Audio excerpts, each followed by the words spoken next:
గురుగారు, ఎవరైనా ఏదైనా పని చెప్పేటప్పుడు అది చేయకపోతే చుక్కలు చూపిస్తున్నారు అని అంటూ ఉంటాం. అలాగే పెళ్లి వేడుక తర్వాత కూడా వధూవరులకి అరుంధతి నక్షత్రం అంటే ఆ చుక్కను చూపిస్తారు. ఈ రెండింటిని ఎలా సమన్వయం చేసుకోవాలి? వియన్ మండలంలో ఉండే నక్షత్రాలలో సప్తర్షి మండలం ఒకటి. సుదీర్ఘమైన కాలాన్ని లెక్క చేసే సమయంలో మనకు సప్తర్షి మండలమే ఆధారం. ఈ సప్తర్షి మండలంలో మళ్ళీ కశ్యపోతే భరద్వాజ, విశ్వామిత్రోథ గౌతమ, వశిష్ఠో జమదగ్నిశ్చ. ఈ సప్తర్షి మండలంలో వశిష్ఠ నక్షత్రానికి పక్కన కనిపించే నక్షత్రం అరుంధతి నక్షత్రం. 7 వంపు 7వ అంకె వంపుగా ఉండే తూర్పున ఉదయిస్తూ నెమ్మదిగా అర్ధరాత్రి సమయానికి నట్ట నడిమ ఆకాశం చేరే ఈ నక్షత్ర మండలం అనంతమైన కాలాన్ని లెక్కపెట్టే విజ్ఞానానికి ఆధారం. సప్తర్షి మండలం. ఇందులో అరుంధతి నక్షత్రం మనకు కనిపించే సమస్త నక్షత్రాలలో అత్యంత దూరంగా ఉండే నక్షత్రం. ఇది శాస్త్ర ప్రమాణం. అందుకే ఆ నక్షత్రాన్ని చూపించాలి వివాహం అయిన తర్వాత. అంత దూరంగా ఉండే నక్షత్రం పైన కూడా మీలో ఏకాగ్రత ఉంటేనే, దృష్టి నిలపగలిగితేనే ఆ నక్షత్రం కనిపిస్తుంది. కనుక మీరు అరుంధతి నక్షత్రాన్ని చూడగలిగితే దీర్ఘకాలం, సుదీర్ఘకాలం అన్యోన్యంగా, ఆనందంగా, ఆయుర్దాయంతో అందరికీ ఆహ్లాదం కలిగించే విధంగా జీవనాన్ని గడపగలుగుతారు. ఇది చుక్క చూపించే విధానం. చుక్క అంటే మళ్ళీ తూర్పున శుక్ర నక్షత్రం, ఆ వృత్తాంతం వేరు.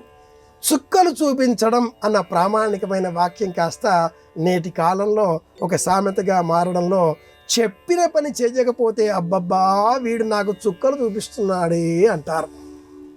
అలాగే అమ్మాయికి అంటే వధువుకు వరుడు వివాహ సమయంలో ధర్మ ప్రజా సంపత్త్యర్థం శ్రియముద్వహే అన్న సంకల్పంతో కళ్యాణం చేసుకోవడం కోసం, తాళి కట్టడం కోసం చేతికి కంకణం కట్టుకొని ప్రారంభం చేసి అరుంధతి నక్షత్రం చూపడంతో వివాహం తంతు పూర్తవుతుంది.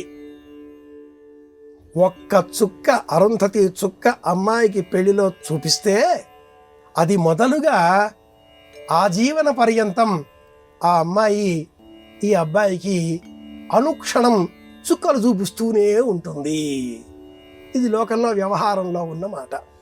ఒక్క చుక్క చూపించిన పాపానికి జీవితమంతా ప్రతిక్షణం చుక్కలు చూపిస్తున్నావు కదనే అని ఆ భర్త అంటుంటే వాళ్ళిద్దరి మధ్యన చక్కటి ప్రేమ, అభిమానం, అనురాగం నక్షత్రాల వలె కాంతులు విరజిమ్ముతూనే ఉంటాయి అని అర్థం.